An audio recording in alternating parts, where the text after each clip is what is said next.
So, Oh. yeah. Ah. So if you talk, I click on you, unless I forget, in which case I don't. So anyway, well, I think my dogs will be quieter now. I apologize. So, Oh, but I see myself through your glasses.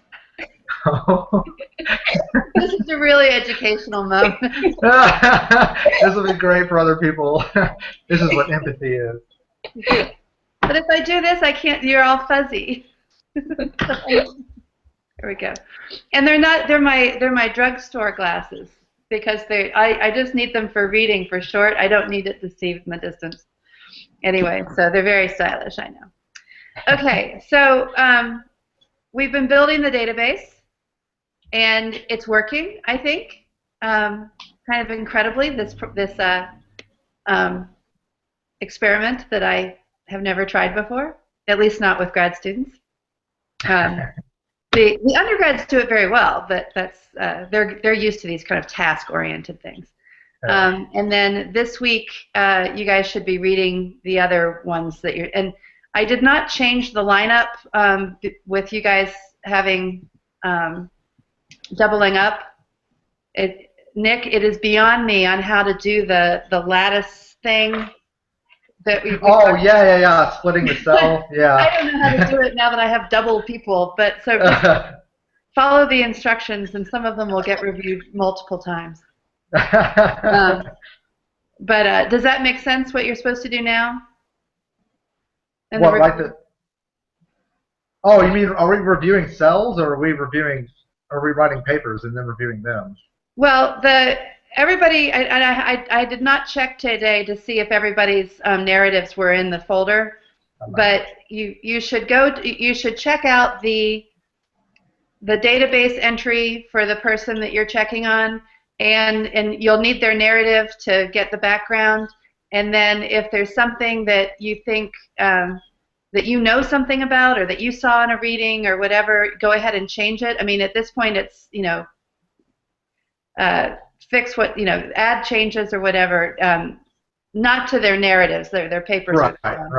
Yeah. Yeah, leave their papers alone. But the database is a group project, and we may find as we move forward that we want to add categories and go back and add things to the database.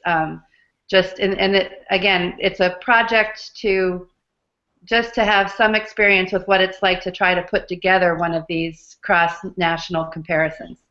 We're starting, I guess, this week, hopefully.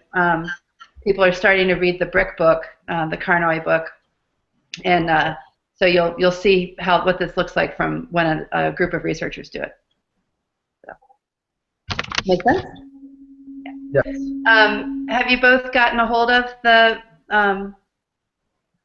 I've forgotten the title. I just keep calling it the BRIC book. It is. The Triumph of the BRICs. Yes. Triumphs of the BRICs. Yeah. Oh, you actually got the book. Yes. It's very expensive. Oh, I found it at the library. Oh, lucky you. Okay. Yeah. So Brazil, Russia, India, and China are featured.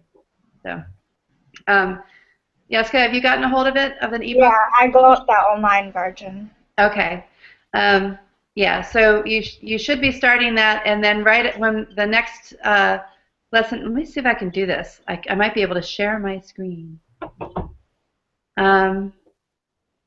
Desktop. Start screen share. Hang on. Ooh. Oh, no, we're not going to do that.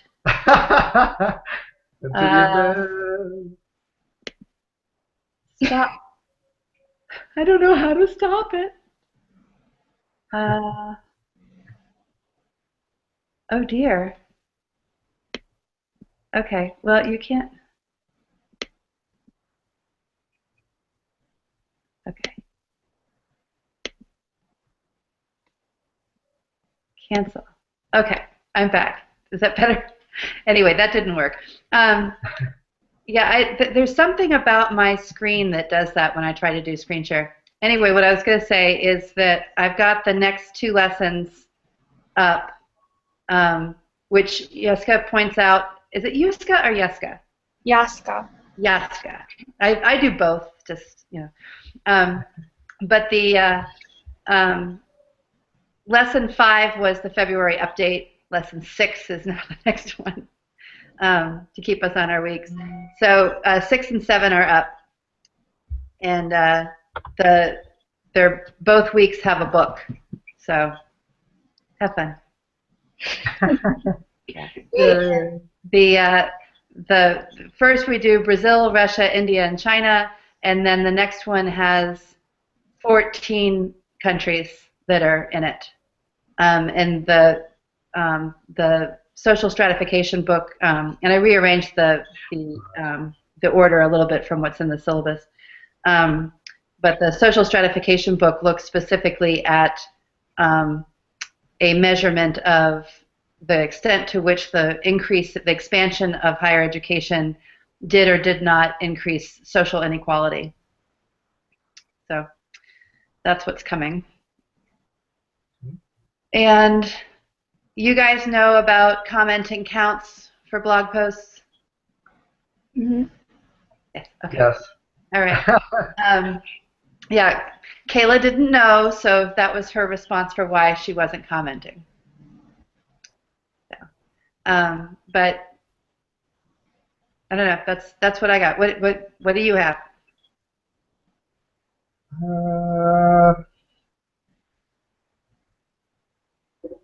I don't know if I have a specific question yet. All right.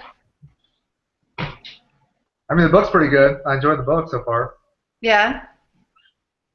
You finding holes in their finance argument right and left?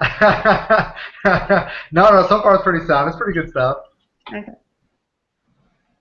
Well, Nick, you and I exchanged an email about the possibilities of final paper, but Jessica, what are you thinking of doing for your final paper now that you got your national narrative out of the way?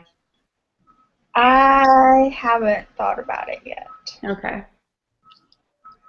Well, I'm sick of looking at the reflection.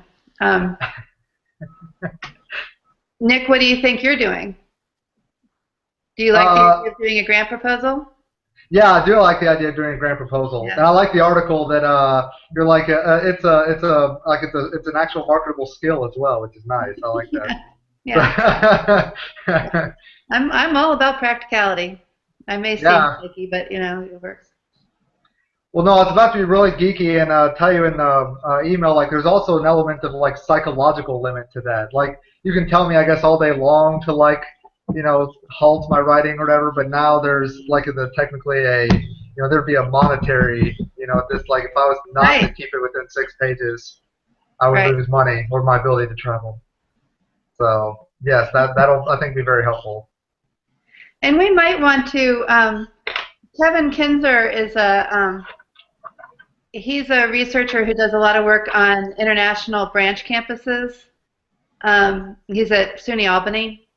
But he might be willing, if he has a grant application for something for one of these comparative projects, I might ask, I might send him a note. I will, because I know him, and ask him if he has any examples of grant applications that are about this kind of work. To give you an idea. And again, the idea is just to think about the audience. Yaska will be very pleased to have you think about audience, since she gets to be the audience sometimes. And usually there's requirements of scope and problem and all this kind of stuff. So yeah. Anyway, so yeah, I don't have anything to tell you other than everybody's doing what they ought to be doing, and it's moving along.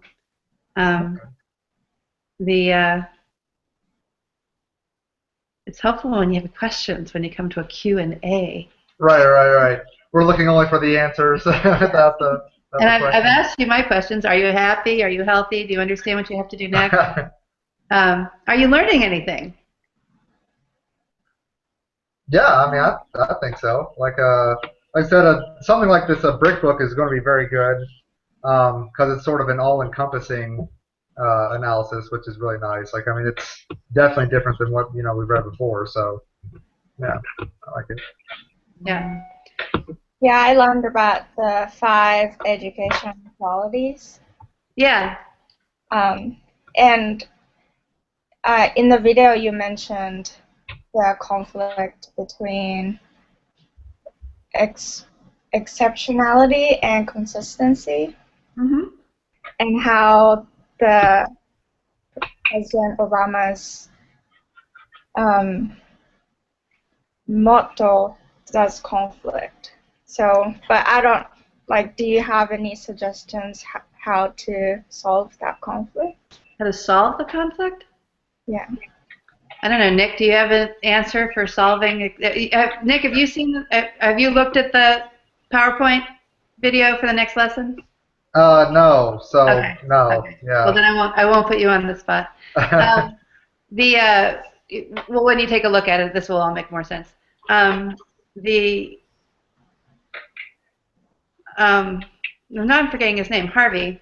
There's this model of how the purpose of and it's about K-12 education. And Jessica, that's part of it, is that it's really looking at the differences in strategies for education in general, not just for higher education. But the idea is that the state or a society has different perceptions of what makes quality education and how to measure if the education is reaching the goals that you want. So and I don't have it in front of me, of course, so I forget all of them. But what were the two that you were saying were in conflict in the U.S.? Exceptionality and consistency. And consistency. Oh. So exceptionality refers to a competitive model where you want it's the best and the brightest. It's the race for the top. It's the the race for it's the space race. The reason we have gifted and talented programs now in American higher education is because we got worried that we weren't promoting the smartest possible kids to go off and figure out how to get to the moon. In a nutshell. Without NASA, yeah. There were some other reasons. So at the same time, consistency is a very idealistic democratic model of that all students, all citizens should receive an equal education, a consistent educational delivery across all citizenry.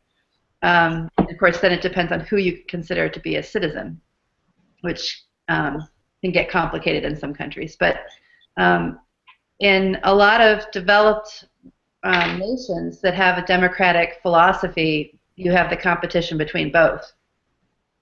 Because from a capitalist market idea, you want an exceptional educational system so that the public can see that there's social mobility possible. That if you have merit, you will get ahead. If you work hard, you will get ahead. But in a consistent model, everyone's supposed to get the same thing. So if you get ahead, where do you get to? And so those two things are in constant tension. And then the fitness to purpose, right? Did I get it right? Yeah. Yeah. The fitness to purpose is another social model where education is supposed to create a see, I'm better at this when I'm prepared and I have my little PowerPoint and I can talk about it. But anyway, I'm having to do this in a hurry for Nick.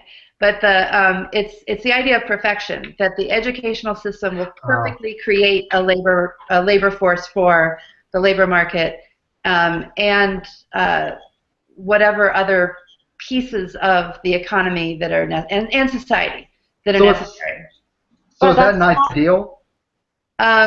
Well, each of these is kind of a framework for understanding how to measure education. So if I'm in Soviet Russia, then if the educational system is training children and identifying them based on their strengths and weaknesses and then putting them into the areas that they are most appropriately so they have the intelligence for, the aptitude for, then they will become the best person in that piece of our society. So fitness to purpose is a classic model for the socialist communist systems. Yeah. Right? And Yes, for China too. For not contemporary China, but certainly Soviet. That was a Soviet mentality. So does that conflict with the exceptionality too, because you can't go to the top if you are the bottom? Well, it conflicts a little bit, but it actually fits a little bit, because if you score very high on your tests, let's say you score very high on your math tests, then according to Fitness to Purpose, you should be encouraged to go on into the math and science areas where your math skills will have a good fit. And in the exceptionality model, then maybe if you're very good, you would go to the exceptional program, and if you're only average, you'd go to the average STEM program, and so forth. So those two don't conflict very much.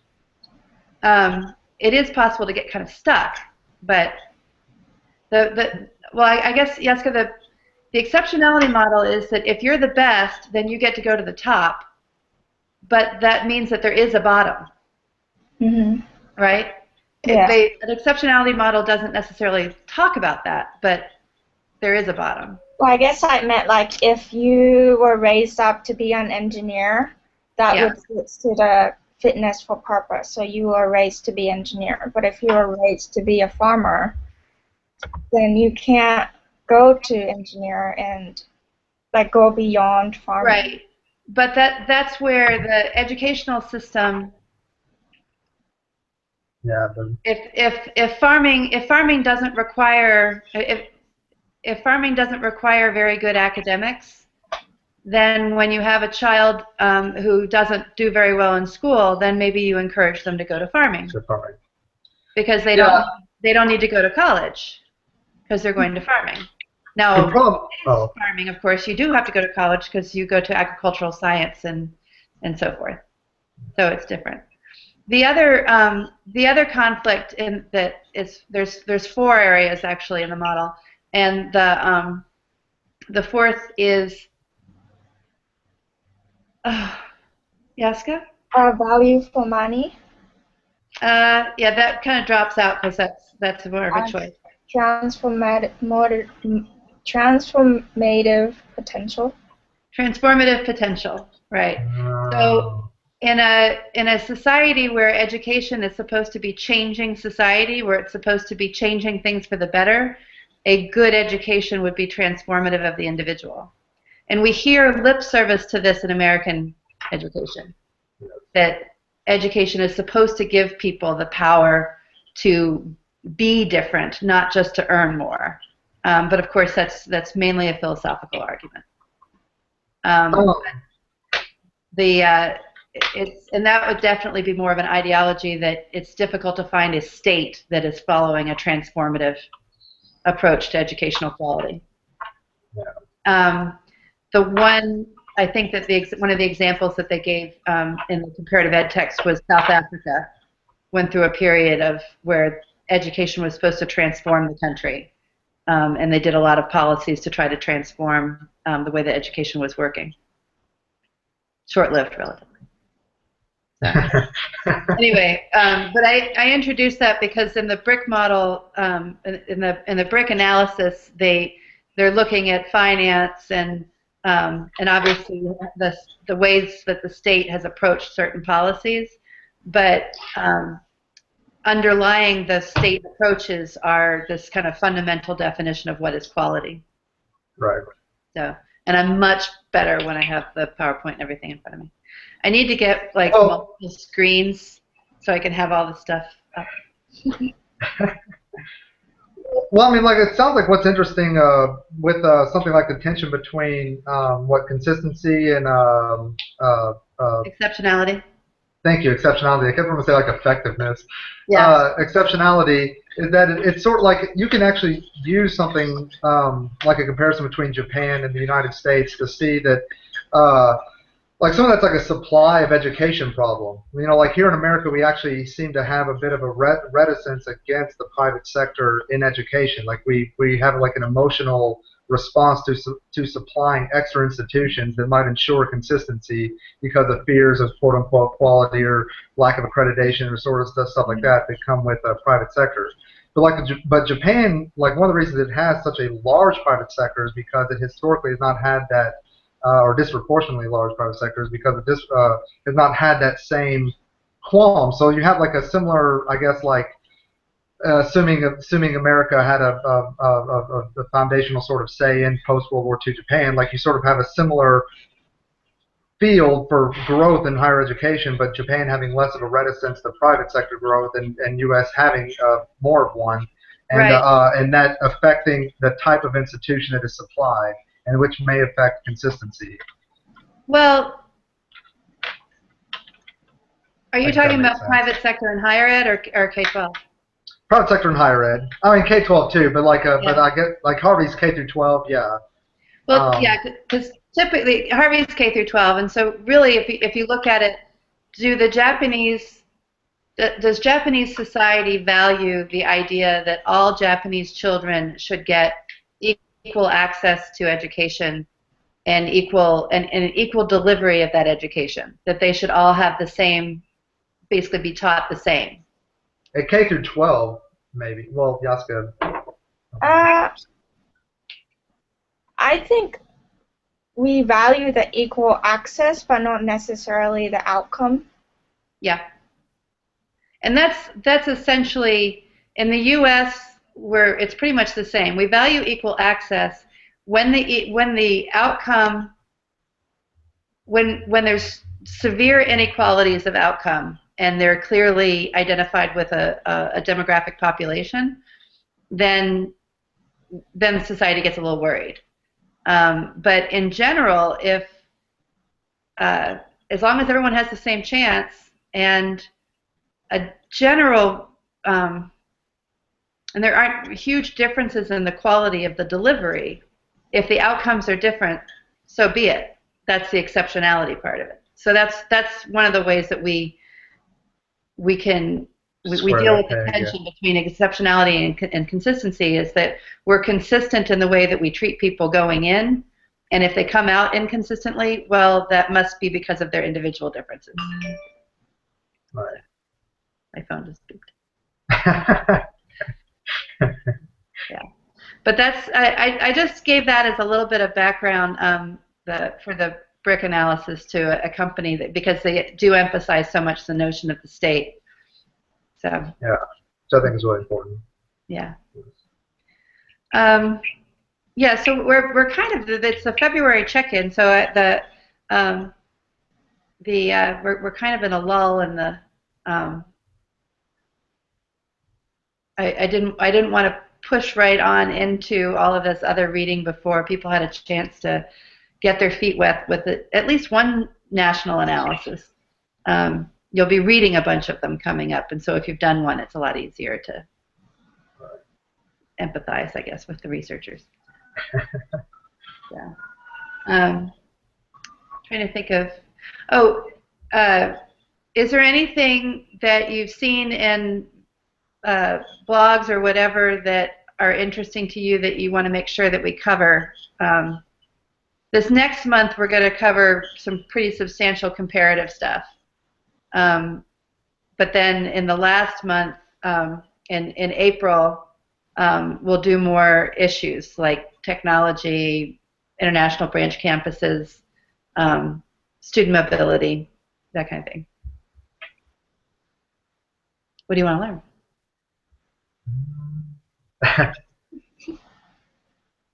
Well, student mobility would be interesting for sure. Yeah. We'll definitely but we'll get into that primarily with the Bologna process because of Erasmus being such a big part of it. Right. That'll be our key example, but then people could take it further. Yeah. Jessica, do you have any druthers of what you want to know about? You said technology, student mobility, and what was the other one? International branch campuses. Oh. That sounds when Ruslan was talking about the hubs Mm-hmm. in the other video, I can't remember if you were on that call or the other one, but yeah, just the rise of international branch campuses, mostly from the West, from the West to the West, like from American universities in Europe, but then also American and European universities in like Dubai and other places. That whole movement is a big part of international higher education right now. Will we talk about the University of Cairo? Will we talk about the University of Cairo? Was that the first American university abroad? I think it might have been. We can talk to my friend Jen, who's teaching there. She can tell us more about it. That actually might be interesting. When we talk about international branch campuses, we should definitely try to get Jen in on the Q&A, so she can give you her perception of where the University of Cairo or she's at American University in Cairo.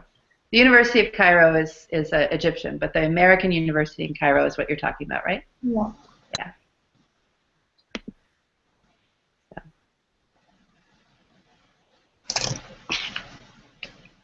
What else?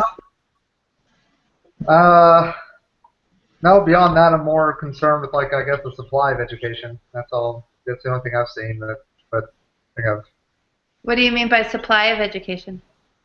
Well, just the like how internationalization, I guess, is like enhanced the number of institutions available or the types of institutions. I mean, it's stuff we've covered 1,000 times. Everything from MOOCs to, but it's interesting to me because, like I said, from a what I was trying to say, or from a higher education standpoint, I feel like a lot of like that we should be more open to supply as opposed to not. Oh, yeah, from your point about not just talking about demand, but figuring out, yeah. Yeah, figuring out what institution's actual.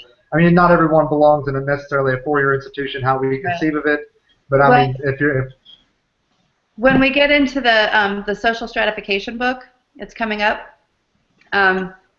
They talk about the difference in the different systems between a differentiated system and a binary system and a unified system. Are you familiar with those terms? No, that sounds, yeah. Okay, well, yeah, I mean, in short, the U.S. has a diversified system. So we have community colleges, regional colleges, research universities, private colleges, and so forth. A binary system is like what they have in England, where there's a university system and then there's a second tier of further education / lower tier higher education. And it's a two-tier system. Everything is in one or the other. Okay. The fellow that talked about mass education and massification for England on the video. Yes. It's like what happened after the Robbins report and all that. And then the unitary system, Italy, for example, has a unitary system. There's only one system of higher education. There's only one option for everyone to go to. Oh, okay. There's only one Spain have that, university. Would Spain have that kind of, like, I'm only as a reference point, like with Spain? Spain was not, at least, I believe that Spain might fall under that, but at least of the countries that they gave examples of in the book, Italy and Australia were the two that were in that category. Okay. Spain has some diversification, though, that I can think of, but it might just be diversification between private and public. No, I mean, I think you're right. The reason I mentioned Spain kind of whatever randomly is that yeah, I do remember that there was like they had the universities or whatever that popped, like University of Barcelona and you know Pompeu Fabra and stuff like that, but like there was some that popped up like ESSE that were American-ish but still public or whatever, but I mean they were kind of new. I mean they popped up, you know, maybe 5 or 10 years ago. Right. Yeah, that would be an interesting question. But because I think the analysis is when you talk about the system, it's like does the system, you know, there's these private outliers that are maybe more accurately international branch campuses, maybe of a global company. Like the private universities are basically private universities that are global, but they're like what do you call it when you own a McDonald's? Oh yeah, franchises. Yeah. of some kind of global corporate entity. Yeah. Okay, yeah. Is The that system really is the still system? unitary. Yeah. So anyway, so that'll come up. Yeah. Cool. Cool. Yeah. So, well, we need to get more people in the Tuesday night group. Yeah, I'm not sure how to. Yeah, I agree. Yeah. So I may, as part of my February check-in, I may send out another doodle poll of to see if we might be able to narrow down to a time that more people can come. Yeah, period. Just one Jessica time. always points out to me that if everybody comes, they can't all participate because only 10 people can be in the hangout. I think because there's only 10 like spots along the bottom of the page. Right, that's it. It's the screen size. Yeah, it's causing the difference. Right. So, all right. Everything going okay in other classes?